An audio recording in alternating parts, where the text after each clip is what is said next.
ಕೋಟೆ ಶ್ರೀ ತಿಮ್ಮರಾಯ ಸ್ವಾಮಿ ಮತ್ತು ಶ್ರೀ ಕಾಶಿ ವಿಶ್ವೇಶ್ವರ ಸ್ವಾಮಿ ದೇವಸ್ಥಾನದಲ್ಲಿ ಮಹಾಶಿವರಾತ್ರಿ ಹಬ್ಬದ ಪ್ರಯುಕ್ತವಾಗಿ ಬೆಳಗ್ಗೆಯಿಂದಲೂ ಬಹಳ ಸಡಗರ ಸಂಭ್ರಮ ವೈಭವದಿಂದ ಬಹಳ ಅದ್ಧೂರಿಯಾಗಿ ಒಂದು ಮಹಾಶಿವರಾತ್ರಿ ಹಬ್ಬ ನಡೆದು ಬರ್ತಿದೆ.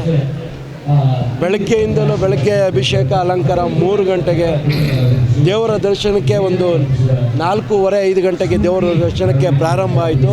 ರಾತ್ರಿ 12 ಗಂಟೆವರೆಗೂ ಸರ್ತಿ ಸಾಲಲ್ಲಿ ಇದೇ ರೀತಿ 1.5 ಕಿಲೋಮೀಟ್ರ್ 2 ಕಿಲೋಮೀಟ್ರ್ ಗಂಟ ಸರ್ತಿ ಸಾಲಲ್ಲಿ ಜನರು ನಿಂತ್ಕೊಂಡು ದೇವರ ದರ್ಶನವನ್ನು ಪಡಿತಿದ್ದಾರೆ.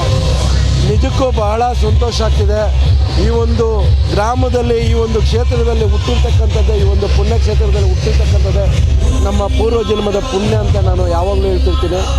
ನಿಜಕ್ಕೂ ಬೆಳಗ್ಗೆಯಿಂದಲೂ ನಡೀತಿರ್ತಕ್ಕಂಥ ಕಾರ್ಯಕ್ರಮಗಳು, ಈ ಒಂದು ಸಡಗರ ಸಂಭ್ರಮ, ಬೆಳಗ್ಗೆಯಿಂದ ಭಜನಾ ಮಂಡಳಿ, ಸಾಂಸ್ಕೃತಿಕ ಕಾರ್ಯಕ್ರಮಗಳು, ಭರತನಾಟ್ಯ, ಈಗ ವಾದ್ಯಗೋಷ್ಠಿ, ಶಿವನ ನೃತ್ಯ ರೂಪಕಗಳು, ಇವುಗಳೆಲ್ಲ ನಿಜಕ್ಕೂ ನಮಗೆಲ್ಲ ಮೈ ಜುಮ್ಮನ್ಸುತ್ತವೆ.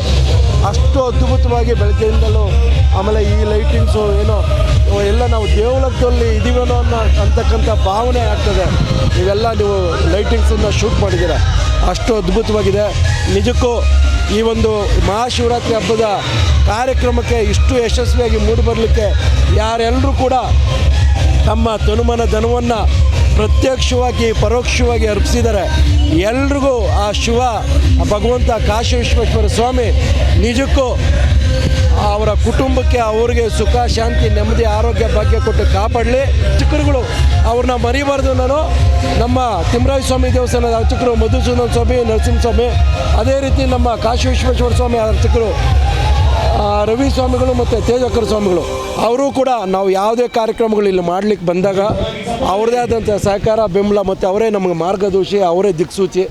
ಪ್ರತಿಯೊಂದು ಕಾರ್ಯಕ್ರಮಕ್ಕೆ ಈ ರೀತಿ ಮಾಡು ಅಂತೇಳಿ ನಮಗೆ ತಿಳಿ ಹೇಳೋದ್ರ ಮೂಲಕ ನಮಗೆ ಹಲವಾರು ರೀತಿಯಲ್ಲಿ ಅವರು ಕೂಡ ನಮ್ಮ ಬೆನ್ನೆಲುಬಾಗಿ ನಿಂತವ್ರೆ. ಎಲ್ರಿಗೂ ಒಳ್ಳೆಯದಾಗಲಿ ಅಂತ ಕೇಳ್ತಾ, ಬಂದಂಥ ಎಲ್ಲ ಭಕ್ತಾದಿಗಳಿಗೂ, ಯಾರು ದರ್ಶನವನ್ನು ಪಡೆದಂಥ ಎಲ್ಲ ಭಕ್ತಾದಿಗಳಿಗೂ ಭಗವಂತ ಸುಖ, ಶಾಂತಿ, ನೆಮ್ಮದಿ, ಆರೋಗ್ಯ ಬಗ್ಗೆ ಕೊಟ್ಟು ಕಾಪಾಡಲಿ ಅಂತ ಕೇಳ್ಕೊಳ್ತಾ ನನ್ನ ಮಾತನ್ನು ಮುಗಿಸ್ತೀನಿ. ಧನ್ಯವಾದಗಳು.